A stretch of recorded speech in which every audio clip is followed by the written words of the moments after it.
اسمع talba tiegħi għatini widen li tolbok bil-ħnina weġibni minħabba l-fedeltà u l-ġustizzja tiegħek għallimni nagħmel ir-rieda tiegħek għax inti Alla tiegħek u fik nittama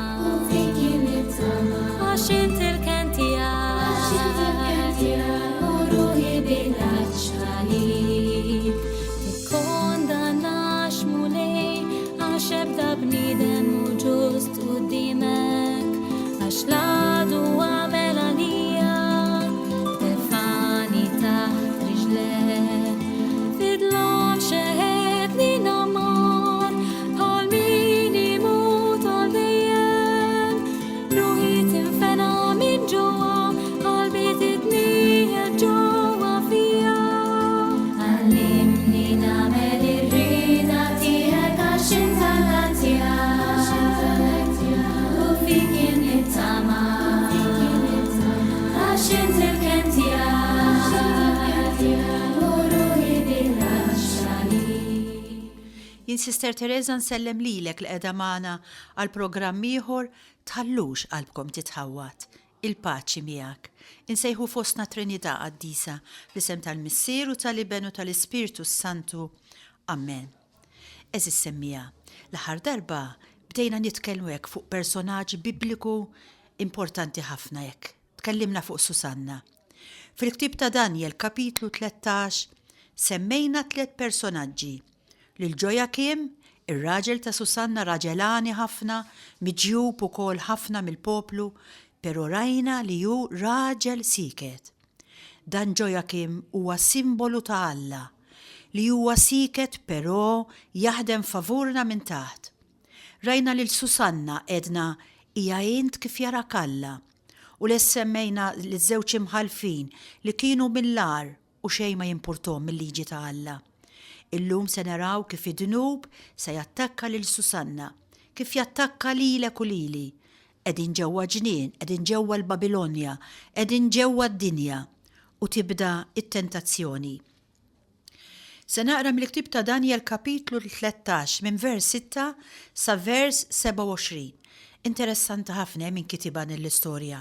Huwa awtur intelligenti ħafna għaliex huwa se jirnexxielu joħroġ daqsxejn kif tiżviluppa it-tentazzjoni ġewwa fina.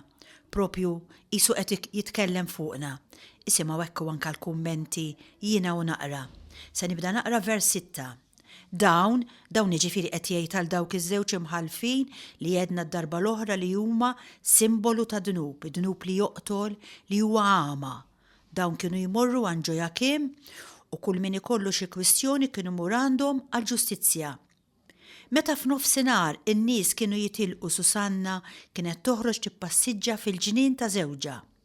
Iż-żewġ anzjani araw l-ewwel ħaġa fit-tentazzjoni. Iż-żewġ anzjani kienu kuljum jarawha ħirġa u tippassiġġa u ġiethom kilba liha. X'inhi l-ewwel ħaġa fit-tentazzjoni? Hija l-fantasija, l-immaġinazzjoni tara permezz tas-sensi. Il-ħallil jgħidulna l-patrijiet tad-deżert minn għajnejh jidħol. Dan huwa l-bib. Iva nużaw is-sensi tagħna mhux l-għajnejn biss imma prinċipalment l-għajnejn għax ħafna drabi nużaw ukoll il-widnejn. Smajtax qalet dik fuqek?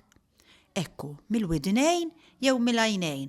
Dawn huma ż-żewġ bibien prinċipali minn fejn jidħol il-ħallil, minn fejn jidħol ix-xitan. Araw iż-żewġ anzjani kienu kuljum jarawha ħirġa tippassiġġa u ġiethom kilba għaliha. Kienu żewġ tixjuħ ta' qalbhom imħassra li dawru għajnejhom min-naħa l-oħra biex la jħarsu lejn is-sema u lanqas jiftakru fil-ħaqq u s-sewwa. Dak li huwa serju f'dawn iż-żewġ tixjuħ u jkun serju immens fikom u fija hija li barra l-fantasija li tixel li bil-fors tixel kellhom dispożizzjoni żbaljata.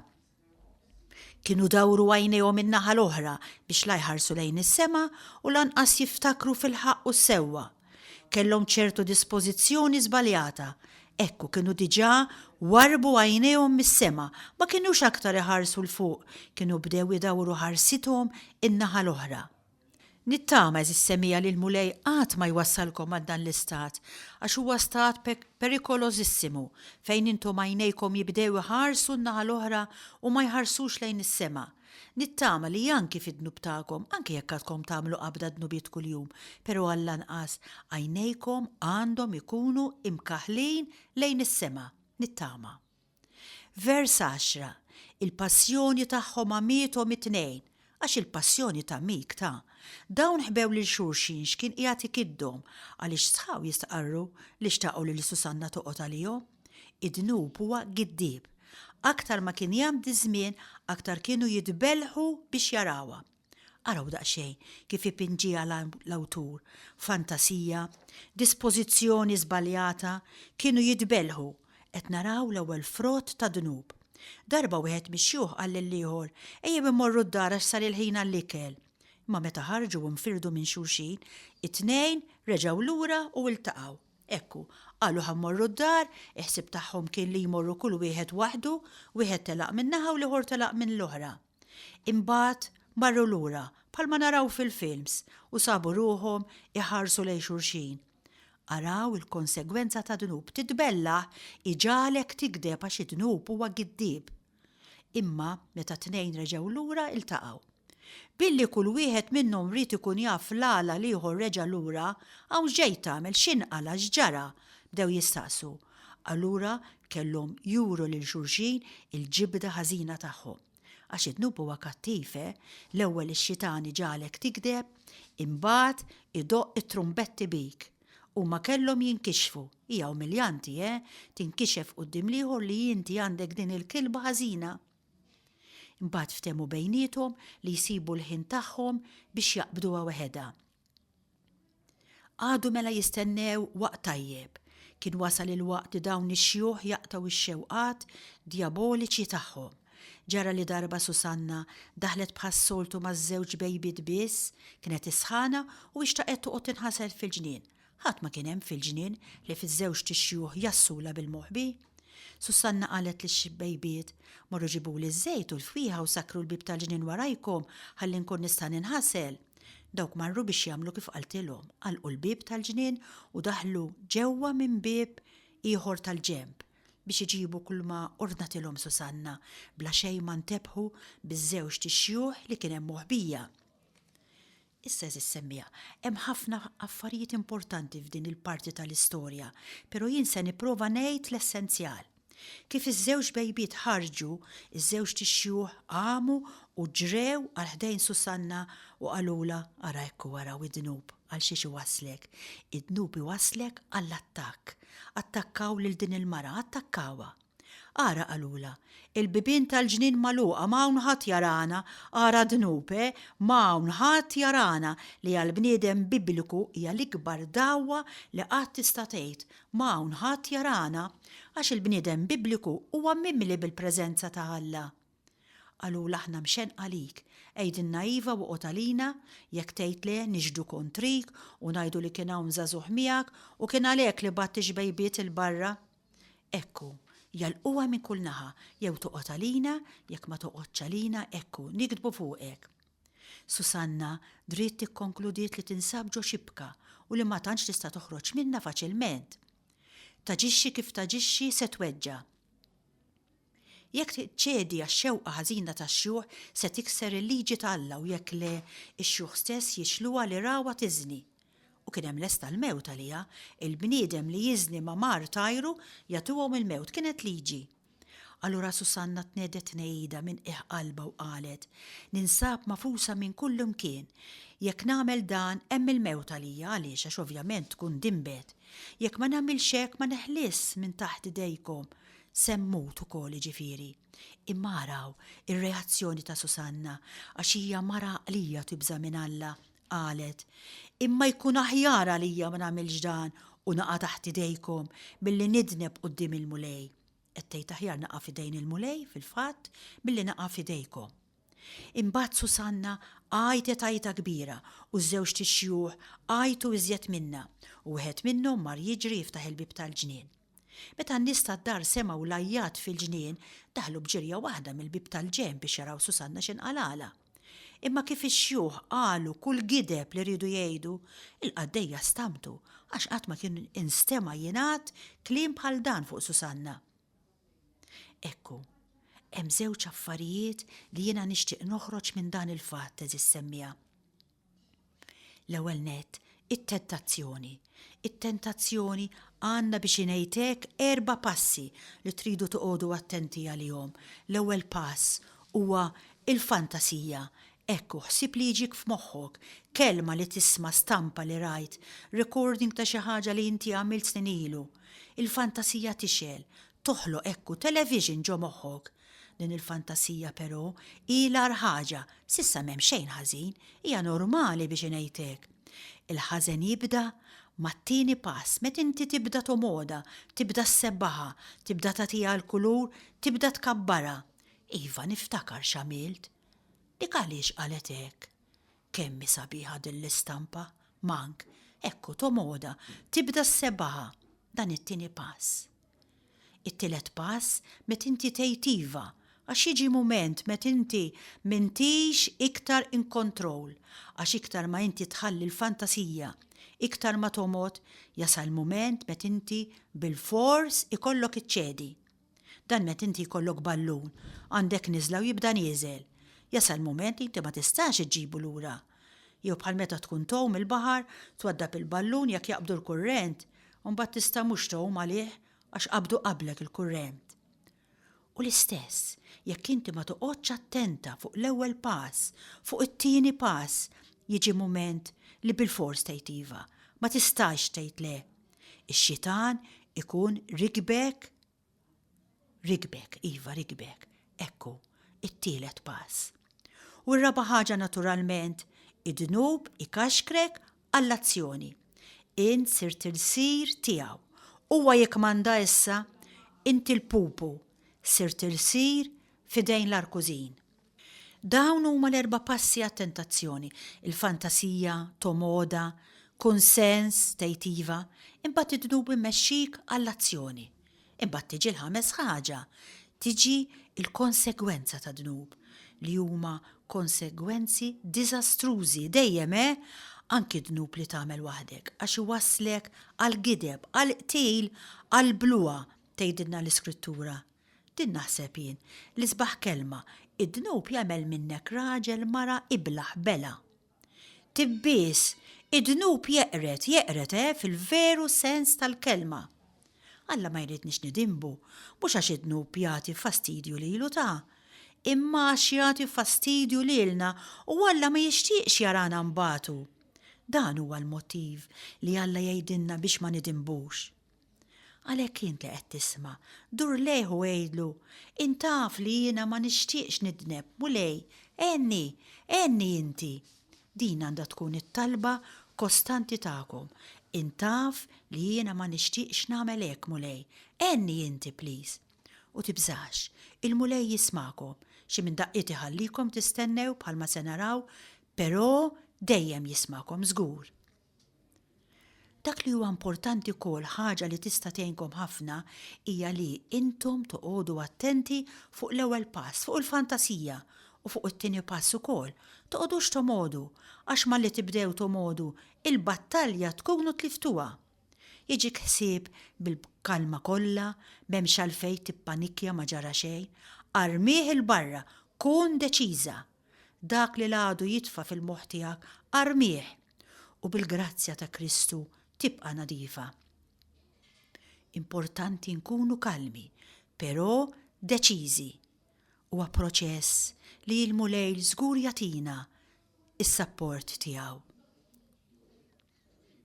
Ekk ejjew eżis semmija permezz ta' din is-silta mużikali ngħidu mill-qalb lill-mulej grazzi tas-sapport li inti tagħtina, tal-imħabba li kontinwament turi magħna. Għalikom is-silta Thank you, Lord.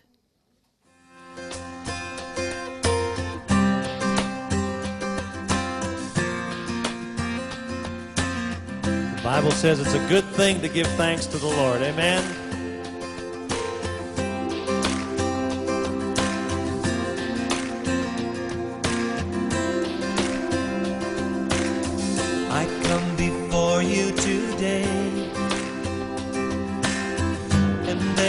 one thing that I want to say.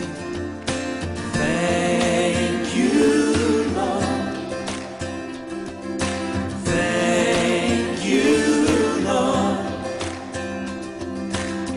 for all you've given to me, for all the blessings that I cannot see. Thank you, Lord. Thank you, Lord. With a grateful heart, with a song of praise, with an outstretched arm, I will bless your name. Thank you, Lord. I just want to thank you, Lord. Thank you, Lord. I just want to thank you, Lord. Thank you, Lord.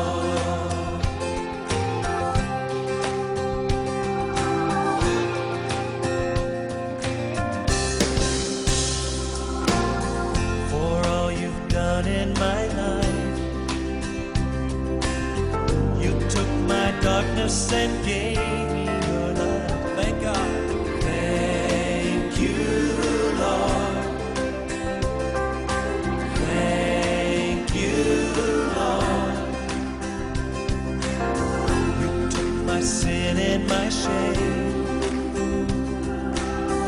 You took my sickness and healed all my pain. Thank you, Lord. Yes, you did.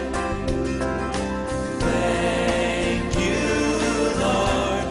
With a grateful heart, with a grateful heart, with a song of praise, with an outstretched arm, I will bless your name. Thank you, Lord.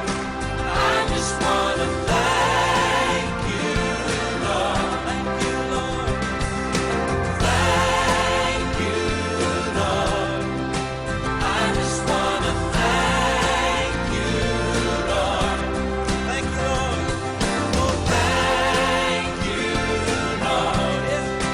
I just want to thank you, Lord. I just want to thank you, Lord. Thank you, Lord. I just want to thank you, Lord. Thank you, Lord. Oh, we thank you. Oh, we thank you, Lord. We thank you, Lord. We lift our voices. We thank you for all you've done, for all you're going to do. Oh, we bless you, we bless you, we bless you, we bless you, Lord. Eżis semmija, ejjew nerġgħu naraw x'inhija ir-reazzjoni ta' Susanna. Ir-reazzjoni ta' Susanna hija li hija tiddeċiedi li tħalli l-kawża tagħha f'idejn Alla. Aħjar naqa' f'idejn Alla billi naqa' f'idejn il-bnedmin. Dan huwa għerf kbir. Inti li qed tisma' ukoll trid titgħallem tħalli f'idejn Alla. Tħalli lil Alla jiddefendik, il-mulej se jiddefendik. Ħafna drabi aħna nippruvaw niddefendu lil nafusna u iktar inħawdu l-affarijiet. L-aħjar ħaġa hi li tagħmel bħal Susanna u tħalli lil Alla jiddefendik u Alla jiddefendik tajjeb ħafna. Issejja inkomplu naraw x'ġara minn Susanna. Mela rajna t-tentazzjoni. Issa se naraw il-kundanna. Se naqra mill-ktieb ta' Daniel kapitlu 13 versi 28 sa 44. L-għada meta n-nies ġew għand żewġa Jojakim, marru iż-żewġ tixjuħ mimlijin għal Susanna b'femiet ħżiena biex jikkundannawha għal-mewt. U qalu quddiem kulħadd, ibatu għal Susanna bint Hilkija mart Jojakim. Batu għalija u ġieti u l-ġenituri tagħha bulieda u qrabata kollha magħha. Għatu każ dak li jettilkom id-darba l-oħra. Żewġa ma jidirx. Ġew il-ġenituri tagħha u lieda qrabata imma żewġa ma jidirx fl-iktar mument li kellha bżonnu. Mela naraw ġiet Susanna, mara taħlewa li ma bħala, tax ek tħares leja. Din is-sentenza nissuġġerilkom iżommuha x'imkien eżis semmija, ħalli tarawha, edna kif Alla jħares lejk.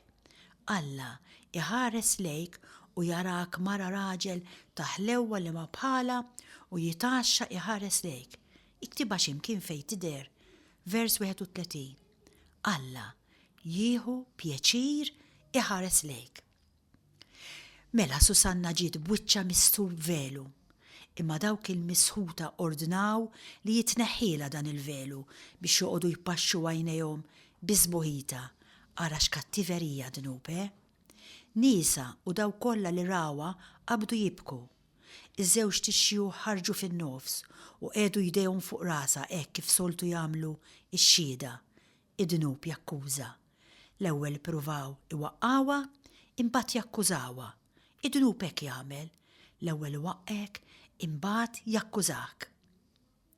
Susanna tibki imma bdiet tħares lejn is-sema għax kellha tama sħiħa fil-mulej. Ekku Susanna tibki għax is-sitwazzjoni ma kienitx ċajta, kienet se tiġi mħaġġra imma tittama fil-mulej. Hija waħda mill-fqar saret fqira b'sitwazzjoni ta' tbatija imma tittama fil-mulej bħalma jgħid is-salmista l-ħin kollu. Min jittama fil-mulej qatt mu se jitħawwad. Jiena ttamajt fil-mulej u ħariġni mill-mewt dejjem ħariġni mill-mewt. Din il-konvinzjoni li nittama li bil-mod il-mulej jibda jagħtikom. Iż-żewġ tixjieħ qalu l-istorja kollha gideb li huma kienu hemmhekk u ħareġ wieħed żagħżugħ moħħbi resaq lejha qatt magħha. Jgħidu rajnihom flimkien imma li żagħżugħ ma stajniex inżommuh u jkomplu jirrakkuntaw l-istorja kollha gideb. L-Iżraelin kienu mdorrin joqogħdu ħafna fuq kelmiet ix-xjuħ tagħhom u jobduhom bajnejhom magħluqa. L-istess kien se jiġri din id-darba. Imbagħad Susanna allura qatawila għall-mewt. Il-mara bl-ħtija ta' xejn ma kien fadlilha tama f'ħadd aktar jekk mhux falla ta' missirijieta. Għalhekk fiduċjuża fih Susanna bajta kbira qalet hekk.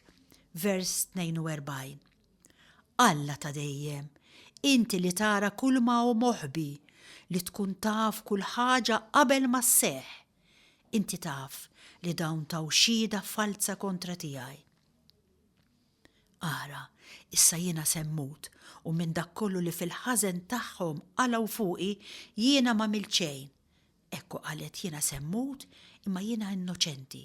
Inti taf li jiena innoċenti. U vers 44 jgħidilna u Alla sema it-talba ta' din il-mara mimlija fiduċja fih. It-talba tagħha hija interessanti għax mhijiex talba ta' protesta, mhijiex talba ta' kritika lil Alla, imma hija talba fejn sempliċiment hija tgħid il-verità. Konvinta minn ħaġa waħda li l-Alla tagħha jagħti każ tal-imsejken hija żgura minnu. Issa dawn kienu fi stadju fejn il-ħajja ta' wara l-mewt kienu għadhom dobjużi ħafna fuqha. Iġifieri din se tmut u ser tispiċċa, però Susanna tibqa' żgura minn Alla.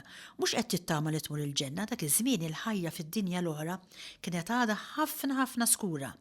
Imma jekk kienet żgura minn Alla u qalet b'xi mod se jiddefendini.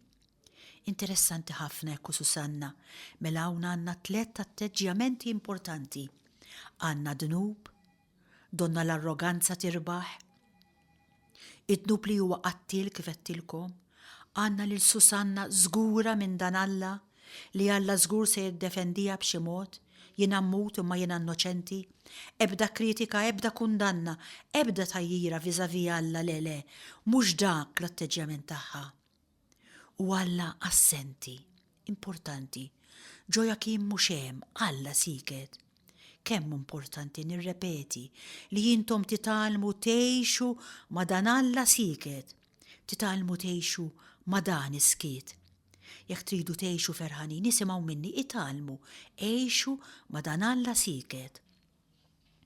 Aħna li dejjem irridu lill Alla jgħajjad bil-preżenza tiegħu u Alla Dejjem il-preżenza tiegħu hija preżenza li ma tajja ċejn, hija preżenza sikta. Nippruvaw nikkonkludu l-istorja ta' Susanna naraw li l-Alla jintervjeni għax Alla huwa siket veru, Alla donnu assenti però mhuwiex assenti kif naħsbu aħna. Alla jintervjeni. Naraw li Daniel daqsxejn ta' żagħżugħ nissuġġerilkom taqraw intom kapitlu 13, versi 45 sa 63 mill-ktieb ta' Daniel m'għandix ċans nidħol fid-dettalji. Mela Daniel jifridhom it-tnejn il dawn ix-xjuħ u wara li jarbilhom breqqa kbira dwar il-ġrajja ta' Susanna, il-verità ħarġet għad-dawl. Susanna kienet innoċenti jekk u ħarġet fil-beraħ l-innoċenza tagħha u dawk li mħalfin xjuħ, giddiba u mħassra kienu il-ħatja. Huma li talbu l-mewt tal Susanna issa ġiet fuqhom. Imbagħad il-ġimgħa kollha qajtet bleħen wieħed u birku lill-Alla li jsalva lil min jittama fih. Hekk tispiċċa l-istorja u birku lill-Alla li jsalva lil min jittama fih. Ekku, b'dan l-intervent ta' Alla nixtieq ngħidilkom 3 punti. L-ewwel nett, għaliex jintervjeni Alla? Alla jintervjeni biex isalva mhux biex jeqret. Aw naraw lill-Alla jintervjeni biex isalva lil Susanna li mbagħad jinqerdu dawk it-tnejn li l-konsegwenza ta' dnub. Però jintervjeni biex isalva, Alla mhux kattiv.